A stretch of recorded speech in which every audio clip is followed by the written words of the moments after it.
Hi guys, welcome back to Bindu YouTube channel. ನಾನು ಇವತ್ತು ನಿಮಗೆ ಏನಂದರೆ ಒಂದು ವಿಷಯ ಹೇಳೋಣ ಅಂತ ಹೇಳ್ಬಿಟ್ಟು ಇವತ್ತಿನ ವಿಡಿಯೋ ಸ್ಟಾರ್ಟ್ ಮಾಡ್ತಾ ಇದ್ದೀನಿ. ಇವತ್ತಿನ ವಿಡಿಯೋ ನಾನು ಹೇಳಬೇಕು ಅಂತ ಹೇಳಿ ಅಂದ್ಕೊಂಡು ಹೆಚ್ಚು ಕಮ್ಮಿ ಇವಾಗ 1.5 ಮಂತ್ ಆಗ್ತಾ ಇದೆ, ಆದರೆ ಹೇಳಿರಲಿಲ್ಲ. ಒಂದು ವಿಡಿಯೋ ಮಾಡಿಬಿಟ್ಟು ಹಾಗೆ ವಿಡಿಯೋದಲ್ಲೇ ಸ್ಟಾರ್ಟ್ ಮಾಡಿ ಹೇಳೋಣ ಅಂತ ಹೇಳ್ಬಿಟ್ಟು ಇದುವರೆಗೂ ಮಾಡಿರೋ ವಿಡಿಯೋದಲ್ಲಿ ಯಾವುದೇ ವಿಷಯನ ಹೇಳಿರಲಿಲ್ಲ. ನೀವು ಅನ್ಕೊತಾ ಇರ್ಬೋದು, ನಮ್ಮ ವಿಡಿಯೋ ಎಲ್ಲ ನಾನ್ ಸ್ಟಾಪಾಗಿ ಕಂಟಿನ್ಯೂಸ್ ಆಗಿ ನೋಡ್ತಾ ಇರೋರು ಅನ್ಕೊತಾ ಇರ್ಬೋದು, ಏನಪ್ಪ ಇವ್ರ ಮನೆಗೆ ಜಾಸ್ತಿ ಇವ್ರು ಕೆಲಸ ಮಾಡೋಕ್ಕಿಂತ ಜಾಸ್ತಿ ಇಲ್ಲ ಹಸ್ಬೆಂಡ್ ಹತ್ರನೇ ಕೆಲಸ ಮಾಡಿಸ್ತಾ ಇದ್ದಾರಲ್ಲ ಅಂತ ಅಂದ್ಕೊಳ್ಬೋದು. ಯಾಕೆ ಅಂದರೆ ಇವತ್ತು ಅದು ಯಾಕೆ ಅಷ್ಟು ಕೆಲಸ ಮಾಡಿಸ್ತೀನಿ, ಅಷ್ಟೊಂದೇನು ಕೆಲಸ ಮಾಡಿಸಲ್ಲ, ಜಸ್ಟು ತರಕಾರಿ ಕಟ್ ಮಾಡಿಸೋದಾಗಲಿ, ಯಾವಾಗಲಾದ್ರೂ ಒಂದೊಂದ್ಸತಿ ಕರಿ ಈ ಥರ ಅಡುಗೆ ಮಾಡೋದು ಮಾಡ್ತಾರೆ. ಅದು ಯಾಕೆ ಅಂತ ಹೇಳ್ಬಿಟ್ಟು ಇವತ್ತು ಹೇಳ್ತೀನಿ. ಇವತ್ತು ಅದೇನು ಅಂದರೆ ವಿಷಯ ಏನು ಅಂದರೆ ಇವತ್ತಿನ ವಿಷಯ, ನಾನು ಪ್ರೆಗ್ನೆಂಟ್. ಕಾಣಿಸ್ತಾ ಇದೆಯಾ? ಇದನ್ನು ವಿಡಿಯೋಗೆ ತೋರ್ಸೋಕ್ಕೋಸ್ಕರನೇ ಈ ಕಾರ್ಡನ್ನ ಹಾಕಿ ಇಟ್ಕೊಂಡಿದ್ದೆ. ತುಂಬ ದಿನ ಆಯಿತು ಮಾಡಿರಲಿಲ್ಲ. ನಾನಿವಾಗ 3 ಮಂತ್ ಪ್ರೆಗ್ನೆಂಟು ರನ್ನಿಂಗು. ಹಾಗಾಗಿ ನಾವಿರೋದು ಪ್ರೆಸೆಂಟ್ ಹೈದ್ರಾಬಾದಲ್ಲಿ. ಫಸ್ಟ್ ಪ್ರೆಗ್ನೆಂಟು ನಮ್ಮ ಅಥರ್ವ ಹುಟ್ಟಿದಾಗ, ಈಗ ಅವನಿಗೆ 4 ವರ್ಷ ರನ್ನಿಂಗು, 3 ಕಂಪ್ಲೀಟ್ ಆಗಿಬಿಟ್ಟು 4 ರನ್ನಿಂಗ್ ಆಗ್ತಾಯಿದೆ. ಈಗ ಅವನಿಗೆ ಎಲ್ಲಿ ಹಾಸ್ಪಿಟಲಿಗೆ ತೋರಿಸಿದ್ವೋ, ಅವ್ನು ಪ್ರೆಗ್ನೆಂಟಲ್ಲಿ ಇರಬೇಕಾದ್ರೆ ಎಲ್ಲಿ ಟ್ರೀಟ್ಮೆಂಟ್ ತಗೊತಾ ಇದ್ವೋ ಈಗಲೂ ಅಲ್ಲೇ ಹೋಗ್ತಾ ಇರೋದು. ಇಲ್ಲಿ ಇದೆ ಆ ಹಾಸ್ಪಿಟಲ್, ಹಾಸಿನಿ ಹಾಸ್ಪಿಟಲ್ ಅಂತ. ನಮಗೆ ಇಲ್ಲಿ ನೋಡ್ತಾ ಇರೋ ಡಾಕ್ಟರ್ ಬಂದು ವಿಜಯಲಕ್ಷ್ಮಿ ಅಂತ ಹೇಳಿಬಿಟ್ಟು.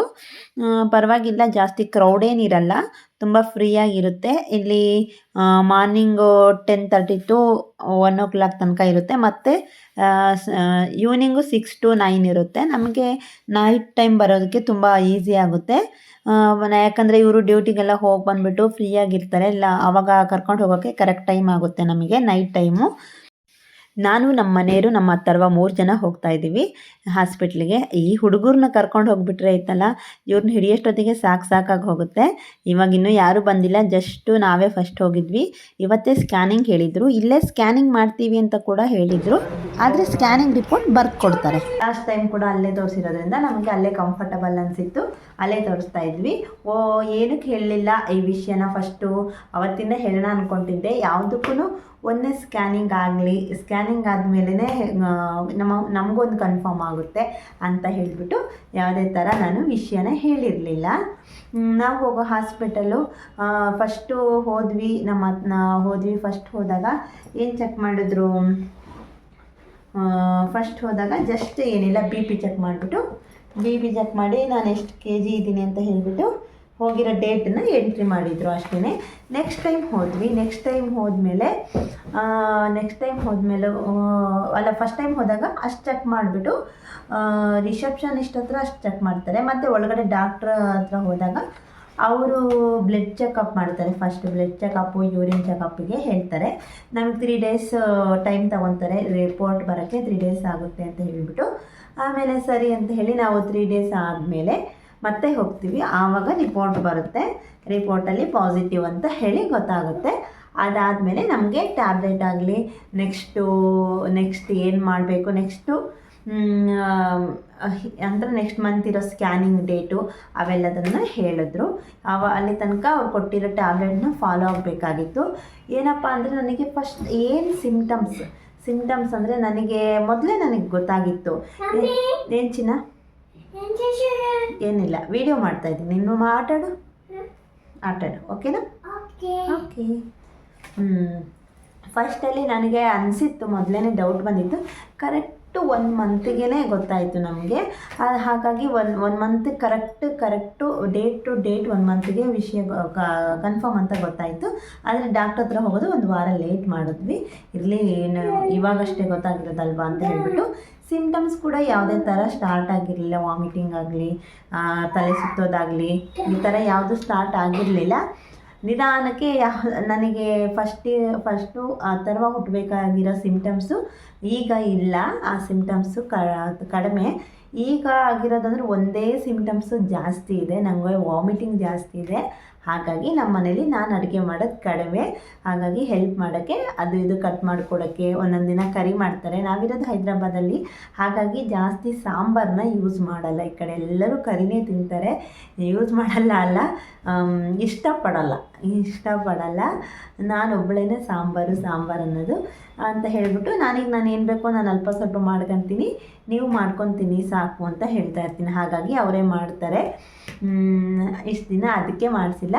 ಆಮೇಲೆ ಇನ್ನೊಂದು ದಿನ ನೆಕ್ಸ್ಟ್ ಸ್ಕ್ಯಾನಿಂಗಿಗೆ ಹೇಳಿದ್ರು. ನೆಕ್ಸ್ಟ್ ಸ್ಕ್ಯಾನಿಂಗಿಗೆ ಹೋದ್ವಿ.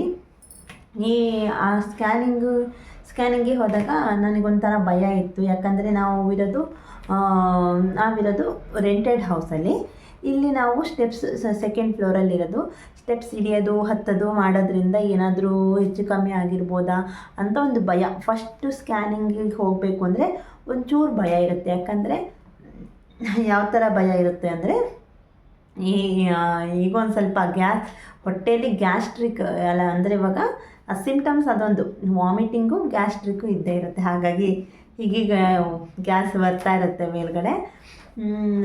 ಫಸ್ಟಲ್ಲಿ ನಾವು ಏನು ಚೆಕ್ ಮಾಡ್ಕೋಬೇಕು ಅಂದರೆ, ನಮಗೆ ಯಾಕೊಂದು ಫಸ್ಟ್ ಸ್ಕ್ಯಾನಿಂಗಲ್ಲಿ ಭಯ ಇರುತ್ತೆ ಅಂದರೆ ಮಗುಗೆ ಹಾರ್ಟ್ ಬೀಟ್ ಬಂದಿದೆಯೇ ಇಲ್ಲ, ಫಸ್ಟ್ ಅದು ನೋಡ್ತಾರೆ. ಆಮೇಲೆ ಮಗು ಗರ್ಭಕೋಶದಲ್ಲಿದೆಯೋ ಇಲ್ಲ ಅಂದರೆ ಅದು ಇನ್ನೊಂದೇನೋ ಅಂತಾರೆ ಟ್ಯೂಬಲ್ಲಿದೆಯಾ, ಟ್ಯೂಬ್ ಅಂತ ಹೇಳಿ ಒಂದು ನೋಡ್ತಾರೆ. ಟ್ಯೂಬಲ್ಲಿ ಇದ್ಬಿಟ್ರೆ ಮತ್ತೆ ಅಬಾರ್ಷನ್ನು ಮತ್ತೆ ಏನೇನೋ ಮಾಡಿಸ್ಬೇಕಾಗುತ್ತೆ. ಅದೊಂದು ಭಯ ಇತ್ತು ನನಗೆ. ಏನಪ್ಪ ಫಸ್ಟ್ ಸ್ಕ್ಯಾನಿಂಗ್ ಆಗತ್ತಾಗ ದೇವರೇ ಫಸ್ಟ್ ಸ್ಕ್ಯಾನಿಂಗ್ ಚೆನ್ನಾಗಿರ್ಲಪ್ಪ ದೇವರೇ ಅಂತ ಗಣೇಶನ ಬೇಡ್ಕೊಂತಾನೆ ಇರ್ತಿದ್ದೆ. ಅಂತೂ ಇಂತೂ ಹೋದ್ವಿ.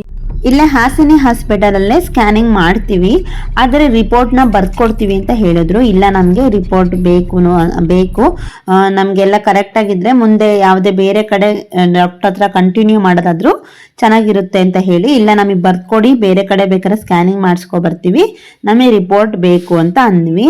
ಅವರು LMP ಡೇಟು ಹಾಗೆ ಹಾರ್ಟ್ ಬೀಟು ಈ ಥರದ್ದು ನಾನು ಎಂಟ್ರಿ ಮಾಡಿಕೊಡ್ತೀನಿ, ರಿಪೋರ್ಟ್ ಸಿಗಲ್ಲ ಅಂದರು. ಹಾಗಾಗಿ ನಾವು ಬೇರೆ ಕಡೆ ಬಂದ್ವಿ, ಅಲ್ಲಿಂದ ಬರ್ಸ್ಕೊಂಡು ಇಲ್ಲಿ ಕಮಲ್ ಸ್ಕ್ಯಾನಿಂಗ್ ಸೆಂಟರ್ ಅಂತ ಹೇಳಿಬಿಟ್ಟು ಇಲ್ಲಿ ಬಂದು ನಾವು ಸ್ಕ್ಯಾನಿಂಗ್ ಮಾಡ್ಸೋಕ್ಕೆ ಬಂದ್ವಿ.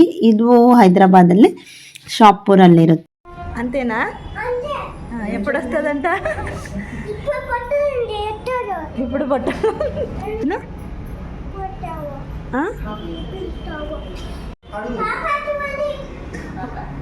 ఎటు పోయి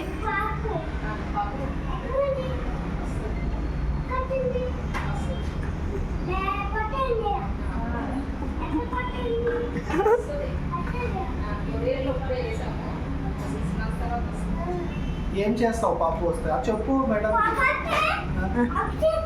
హగ్ చేస్తాడు, బయట హగ్ చేస్తాడంట. మేడం చెప్పు ఏం చేస్తా. ಚೆನ್ನಾಗೇ ಬಂತು, ತುಂಬ ಖುಷಿ ಆಯಿತು. ಫಸ್ಟ್ ಸ್ಕ್ಯಾನಿಂಗು ಹೀಗೆ ಒಂದು ಸ್ಕ್ಯಾನಿಂಗ್ ಆಗಿದೆ. ಫಸ್ಟ್ ಸ್ಕ್ಯಾನಿಂಗಲ್ಲಿ ನಮಗೆ ಏನಂತ ಬಂದಿದೆ, 25th ಹೋಗಿದ್ವಿ ನಾವು. 25th ನವೆಂಬರ್ 25th ಹೋದಾಗ ಬೇಬಿಗೆ 7 weeks 6 days ಆಗಿತ್ತು.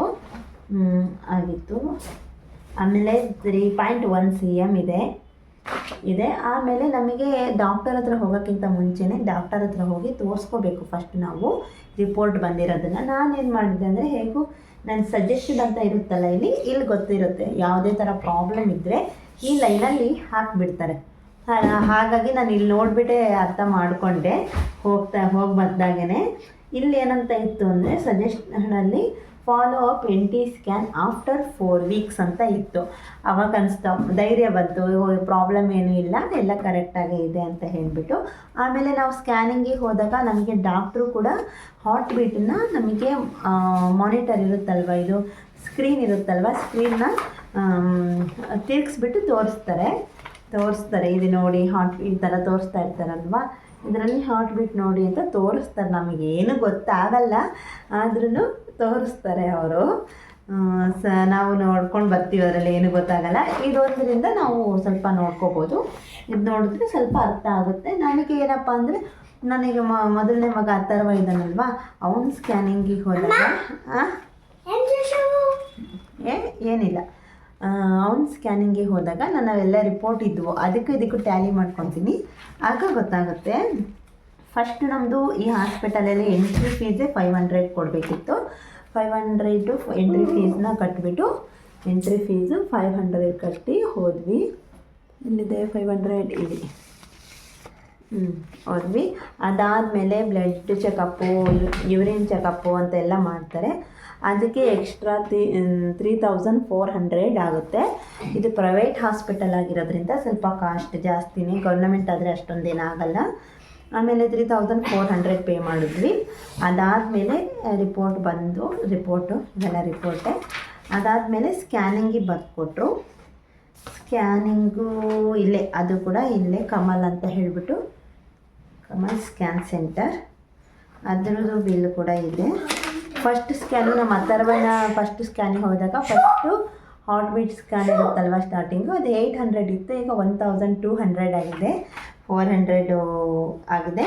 ಈ ಕಡೆ ಇನ್ನೊಂದೇನಪ್ಪ ಅಂದರೆ ಸ್ಕ್ಯಾನಿಂಗಿಗೆ ಹೋಗಬೇಕಾದ್ರೆ Aadhaar card PAN card compulsory ತಗೊಂಡು ಹೋಗಬೇಕಂತೆ. ಯಾಕೆ ಅಂದರೆ ಈಗ ಹೊಸದಾಗಿ ಅದಕ್ಕೆ ಅಟ್ಯಾಚ್ ಮಾಡ್ತಾ ಇದ್ದಾರಂತೆ ಸ್ಕ್ಯಾನಿಂಗ್ ಮಾಡಿಸೋದಕ್ಕೆ. ಏನೋ ಗೊತ್ತಿಲ್ಲ, ಯಾಕೋಸ್ಕರ ಅಂತ ಗೊತ್ತಿಲ್ಲ. ಈಗ ಆಗಸ್ಟಿಂದ ಬಂದಿರೋ ರೂಲ್ಸ್ ಅಂತೆ, ಹೈದರಾಬಾದ್ ಕಡೆನೋ ಎಲ್ಲ ಕಡೆ ಇದೆಯೋ ನನಗೂ ಗೊತ್ತಿಲ್ಲ. ನಮಗೆ ಮೊದಲು ಹೋದಾಗ ಏನೂ ಕೇಳಲಿಲ್ಲ, ಸೆಕೆಂಡ್ ಟೈಮ್ ಬರಬೇಕಾದ್ರೆ ತಗೊಬರ್ರಿ ಅಂದರು. ನೀವು ಕೂಡ ಏನಾದರೂ ಸ್ಕ್ಯಾನಿಂಗಿಗೆ ಹೋಗಬೇಕು ಅಂದರೆ ಇಟ್ಕೊಂಡಿರಿ, ಗೊತ್ತಿಲ್ಲ, ಕೇಳ್ಬೋದು, ಕೇಳದೇ ಇರಬಹುದು. ಹಾಗೆ ಇವತ್ತಿನ ವಿಡಿಯೋನ ನಾನು ಹೇಳಬೇಕು ಅಂತ ಅಂದ್ಕೊಂಡಿರೋದನ್ನು ಹೇಳಿದ್ದೀನಿ. ನೆಕ್ಸ್ಟಿಂದ ನಾನು ಊಟ ಮಾಡೋ ಸ್ಟೈಲಲ್ಲಿ ಏನಪ್ಪ ಅಂದರೆ ಅದನ್ನೆಲ್ಲ ತೋರಿಸ್ಕೊಡೋಣ ಅನ್ನೋಕ್ಕೆ ನನಗೇ ಸರಿಯಾಗಿಲ್ಲ ಹೆಲ್ತು. ಹಾಗಾಗಿನೇ ನಾನು ನನ್ನ ಏನು ಊಟ ಮಾಡ್ತೀನಿ, ಏನು ಫುಡ್ ತಿಂತೀನಿ ಅದೇನು ತೋರ್ಸೋಕ್ಕಾಗಲ್ಲ. ನನಗೆ ಯಾವ ಟೈಮಲ್ಲಿ ವಾಮಿಟ್ ಆಗುತ್ತೆ, ಯಾವ ಟೈಮಲ್ಲಿ ಏನು ತಿನ್ನೋಣ ಅನಿಸುತ್ತೆ ಅದನ್ನು ವಿಡಿಯೋ ಮಾಡೋಷ್ಟು ನಮಗೆ ತಾಳ್ಮೆ ಇರಲ್ಲ. ಹೊಟ್ಟೆ ಹಸಿತ್ತು ಅಂದರೆ ಏನೋ ತಿಂದುಬಿಡಬೇಕು, ಹಣ್ಣು ಆಗಲಿ. ಏನು ಚಿನ್ನ ವಿಡಿಯೋ ಮಾಡ್ತಾಯಿದ್ದೀನಿ, ನೀನು ಬಾ. ಹೊಟ್ಟೆ ಹಸಿದಾಗ ತಿಂದುಬಿಡಬೇಕು, ಹೊಟ್ಟೆ ತಿಂದುಬಿಡ್ಬೇಕು. ಹಣ್ಣಾಗಲಿ, ಆಮೇಲೆ ಜ್ಯೂಸ್ ಆಗಲಿ ಏನಾದರೂ ಮಾಡಿಕೊಂಡು ಕುಡಿಬೇಕು, ತಿನ್ನಬೇಕು, ತಿಂತಾನೇ ಇರಬೇಕು. ವಾಮಿಟ್ ಆಯಿತು ಅಂತ ಹೇಳಿಬಿಟ್ಟು ಬಿಡೋಕ್ಕಾಗಲ್ಲ. ನನಗೆ ಟ್ಯಾಬ್ಲೆಟ್ ಕೊಟ್ಟಿದ್ದರು, ಪೋಲಿಕ್ ಆ್ಯಸಿಡ್ ಅಂತ ಹೇಳಿಬಿಟ್ಟು, ಬೇಬಿ ಬ್ರೈನ್ ಇಂಪ್ರೂವ್ ಆಗೋಕ್ಕೆ ಅಂತ ಹೇಳಿ. ಫಸ್ಟ್ ಒಂದು 3-4 ಮಂತ್ ಕೊಡ್ತಾರೆ ಅನಿಸುತ್ತೆ, ಆಮೇಲಿಂದ ಕೊಡಲ್ಲ. ಅದೊಂದು ಸಣ್ಣಕ್ಕಿರುತ್ತೆ, ಆ ಟ್ಯಾಬ್ಲೆಟ್ನ ನುಂಗ್ಬೋದು. ಇನ್ನೊಂದು ಪೋಲಿಕ್ ಆ್ಯಸಿಡ್ ಬರುತ್ತೆ, ಅದು ನಮಗೆ ಅದು ನುಂಗೋಕ್ಕೆ ಆಗಲ್ಲ, ತುಂಬ ದೊಡ್ಡದಾಗಿರುತ್ತೆ. ನನಗೆ ಅದು ನುಂಗಿದ್ರೇ ಜಾಸ್ತಿ. ಚಿನ್ನ ಈ ಕಡೆ ತಿರುಗು, ಅದನ್ನೆಲ್ಲ ಮುಟ್ಬಾರ್ದು. ಹಂಗಾರೆ ನಾನು ಇಳಿಸ್ತೀನಿ ನಿನ್ನ, ಅದನ್ನು ಇಲ್ಕೊ. ಆ ಥರ ಹೊಡ್ತಾ ಬಿಡುತ್ತೀಗ, ಅದನ್ನು ನುಂಗೋಕ್ಕಾಗಲ್ಲ. ಅದು ನುಂಗಿದ್ರೆ ನನಗೆ ಬೇಗ ವಾಮಿಟ್ ಬಂದಂಗೆ ಆಗುತ್ತೆ. ಅದನ್ನು ನುಂಗಿದ್ರೆ ನನಗೆ ಬೇಗ ವಾಮಿಟ್ ಬಂದಂಗೆ ಆಗ್ತಾಯಿತ್ತು. ಹಾಗಾಗಿ ನಾನು ಅದನ್ನು ನುಂಗ್ತಾ ಇರಲಿಲ್ಲ, ಕಡಿಮೆ. ಆಮೇಲೆ ಇಲ್ಲ ಆ ಥರ ನುಂಗೋದು ಬಿಡಬಾರ್ದು, ನುಂಗಬೇಕು ಅಂದರು.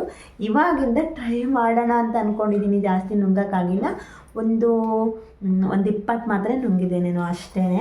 ಮತ್ತೆ ಎಕ್ಸ್ಟ್ರಾ ಕೊಡ್ತಾನೆ ಇರ್ತಾರೆ ಈ ಪ್ರೈವೇಟ್ ಹಾಸ್ಪಿಟಲು ಅಂದರೆ. ಪ್ರೈವೇಟ್ ಹಾಸ್ಪಿಟಲು ಅಂದರೆ ಅಷ್ಟೇ, ಏನೋ ಒಂದು ಜಾಸ್ತಿ ಕೊಡ್ತಾನೇ ಇರ್ತಾರೆ. ನಮಗೆ ನುಂಗೋಕ್ಕಾಗಲ್ಲ, ಏನೂ ಇಲ್ಲ, ಆ ಥರ ಕೊಡ್ತಾ ಇರ್ತಾರೆ. ಒಂದೊಂದ್ಸಲಿ ಅನಿಸ್ಬಿಡುತ್ತೆ ಗೌರ್ನಮೆಂಟೇ ಬೆಸ್ಟು ಅಂತ ಹೇಳಿಬಿಟ್ಟು. ಚೆನ್ನಾಗಿ ಪ್ರೈವೇಟಿಗೆ ಹೋಗಬೇಕು ಅಂದರೆ ಚೆನ್ನಾಗಿ ದುಡ್ಡು ಹಿಡ್ಕೊಂಡು ಹೋಗಬೇಕು. ನಾವಂತೂ ಸ್ಟಾರ್ಟಿಂಗಲ್ಲಿ ಇಲ್ಲಿಂದ ನಾವು ಇರೋದು ಕರ್ನಾಟಕ, ನಮ್ಮದು ಶಿವಮೊಗ್ಗ ಡಿಸ್ಟಿಕ್ಕು. ಅಮ್ಮನೂರಿಗೆ ಹೋದಾಗ ನಾವು ಗೌರ್ಮೆಂಟ್ ಹಾಸ್ಪಿಟ್ಲಲ್ಲೇ ತೋರಿಸೋದು, ಪ್ರೈವೇಟಲ್ಲಿ ಕಂಟಿನ್ಯೂ ಮಾಡಲ್ಲ. ತರುವಾಗಾದ್ರೂ ಅಷ್ಟೇ, ಅಲ್ಲಿ ಹೋದರೆ ಅಷ್ಟೊಂದು ಖರ್ಚು ಇರಲ್ಲ, ಅಷ್ಟೊಂದು ಸರಿ ಸ್ಕ್ಯಾನಿಂಗು ಹೇಳಲ್ಲ. ಇಲ್ಲಿ ಮಂತ್ಲಿ ಒಂದೊಂದು ಸ್ಕ್ಯಾನಿಂಗ್ ಹೇಳ್ತಾರೆ, ನೆಕ್ಸ್ಟ್ ಮಂತ್ ಕೂಡ ಒಂದು ಸ್ಕ್ಯಾನಿಂಗ್ ಹೇಳಿದ್ದಾರೆ. ಅಲ್ಲೇನು ಅಷ್ಟೊಂದು ಸ್ಕ್ಯಾನಿಂಗ್ ಇರಲ್ಲ. ಒಂದು 4ರಿಂದ 5 ಸ್ಕ್ಯಾನಿಂಗ್ ಮಾಡ್ಬೋದು ಅಷ್ಟೇ ಒಂದು ಇದರಲ್ಲಿ. ಇಲ್ಲೇ ಆದರೆ ಮಾಡ್ತಾರೆ ಮಂತ್ಲಿನೂ ಒಂದೊಂದು ಮಾಡ್ತಾನೇ ಇರ್ತಾರೆ. ನೋಡೋಣ, ನಾನು ಎಲ್ಲ ಥರ ಅಪ್ಡೇಟು, ಯಾವುದೇ ಒಂದು ಹೊಸದಾಗಿ ನನಗೆ ಅನುಭವ ಆಗಿರೋದನ್ನೆಲ್ಲ ಅದನ್ನು ಶೇರ್ ಮಾಡ್ಕೋಬೇಕು ಅಂತ ಅಂದ್ಕೊಂಡಿದ್ದೀನಿ. ಈ ವಿಡಿಯೋ ಇಷ್ಟ ಆದರೆ ಲೈಕ್ ಮಾಡಿ, ಶೇರ್ ಮಾಡಿ, ಕಮೆಂಟ್ ಮಾಡಿ. ಹಾಗೆ ಹೇಳ್ತಾರೆ ಪ್ರೆಗ್ನೆಂಟ್ ಇರೋರು ಈಗ ಮೊಳಕೆ ಹುರುಳಿಕಾಳು 3 ಮಂತ್ಗೆ ಬಿದ್ದ ಮೇಲೆ ಮೊಳಕೆ ಹುರುಳಿಕಾಳು ತಿನ್ನಬೇಕು, ಮೊಳಕೆ ಹೆಸರು ಕಾಳು ತಿಂದರೆ ಒಳ್ಳೆಯದು, ಹಾಲು ಕುಡಿದ್ರೆ ಒಳ್ಳೆಯದು ಅಂತ ಹೇಳ್ತಾರೆ. ಅಂದರೆ ಮೊಳಕೆ ಹೆಸರು ಕಾಳಾಗಲಿ ಹಾಲಾಗಲಿ ನನಗಂತೂ ಕುಡಿಯೋಕ್ಕಾಗ್ತಾಯಿಲ್ಲ. ಪಾಪ ಮನೇಲಿ ತಂದು ಕೊಟ್ಟರು ನನಗೆ ವಾಮಿಟಿಂಗ್ ಜಾಸ್ತಿ ಇರೋದ್ರಿಂದ ನನಗೆ ಇಷ್ಟನೂ ಆಗಲ್ಲ, ನಾನು ತಿನ್ನೋದೇ ಇಲ್ಲ. ನೀವೀಗ ಯಾರಾದರೂ ಬೇಕು ಅಂದರೆ ತಿನ್ನಿ, ಅದು ತುಂಬ ಚೆನ್ನಾಗಿ ಬೇಬಿ ಗ್ರೋತ್ ಆಗಲಿ ಹೆಲ್ತ್ ಆಗಲಿ ಚೆನ್ನಾಗಿರುತ್ತೆ ಅದು ತಿನ್ನೋದ್ರಿಂದ. ಹಾಗೆ ಡ್ರೈ ಫ್ರೂಟ್ಸ್ 5 ಮಂತಿಂದ ಸ್ಟಾರ್ಟ್ ಮಾಡಿದ್ರೆ ಒಳ್ಳೆಯದು, ಯಾಕಂದರೆ ಅದು ತುಂಬ ಹೀಟು. ಈಗ ಕಾಜು ಇರುತ್ತಲ್ವ, ಅದೇ ಶೀಟ್ ಇರುತ್ತೆ, ಹಾಗಾಗಿ ಇರು ಕೊಡ್ತೀನಿ ಇರು. ಹೀಟ್ ಅಂತೆ. ಬಾದಾಮಿ ಕೂಡ ಜಾಸ್ತಿ ತಿನ್ನಬಾರ್ದು ಅಂತಾರೆ, ಹಾಗಾಗಿ ನಾವು ಈಗಲೇ ತಿನ್ನೋದು ಬೇಡ ಅಂತ ಹೇಳಿಬಿಟ್ಟು 5 ಮಂತಿಂದ ಸ್ಟಾರ್ಟ್ ಮಾಡೋಣ ಅಂತ ಸ್ಟಾಪ್ ಮಾಡಿದ್ವಿ. ಹಾಗೆ ಒಳ್ಳೆಯದು ಅವಕಾಡೋ ತಿನ್ನಿದ್ರೆ ತುಂಬ ಒಳ್ಳೆಯದು ಅವಕಾಡೋ. ಹಾಗೆ ಕೋಲ್ಡ್ ಐಟಮ್ಸು ಸ್ವಲ್ಪ ಕಡಿಮೆ ಮಾಡಬೇಕು. ದ್ರಾಕ್ಷಿ ಅಂತೂ ತಿನ್ನಲೇಬಾರ್ದು ಅಂತಾರೆ. ಇದೇ ಥರ ಬೇರೆ ಬೇರೆ ನನಗೂ ಎಲ್ಲ ಗೊತ್ತಿಲ್ಲ, ಹೇಳಿರೋದನ್ನು ಹೇಳ್ತಾ ಇದ್ದೀನಿ. ಓಕೆ, ನೆಕ್ಸ್ಟ್ ವೀಡಿಯೋದಲ್ಲಿ ಸಿಗ್ತೀನಿ. ನೆಕ್ಸ್ಟ್ ನಾವು ಏನು ಮಾಡ್ತೀವಿ, ಸ್ಕ್ಯಾನಿಂಗ್ ಹೋಗೋದಾಗಲಿ ಹಾಸ್ಪಿಟ್ಲಿಗೆ ಹೋಗೋದಾಗಲಿ ನೀಟಾಗಿ ವೀಡಿಯೋನ ಅಪ್ಲೋಡ್ ಮಾಡ್ತೀನಿ. ನಮ್ಮ ವೀಡಿಯೋ ಇಷ್ಟ ಆಗಿದ್ದರೆ ಶೇರ್ ಮಾಡಿ, ಲೈಕ್ ಮಾಡಿ, ಸಬ್ಸ್ಕ್ರೈಬ್ ಆಗಿ, ಹಾಗೆ ಏನು ಅನಿಸ್ತು ಅಂತ ಹೇಳ್ಬಿಟ್ಟು ಕಾಮೆಂಟ್ ಮಾಡಿ. ಬಾಯ್.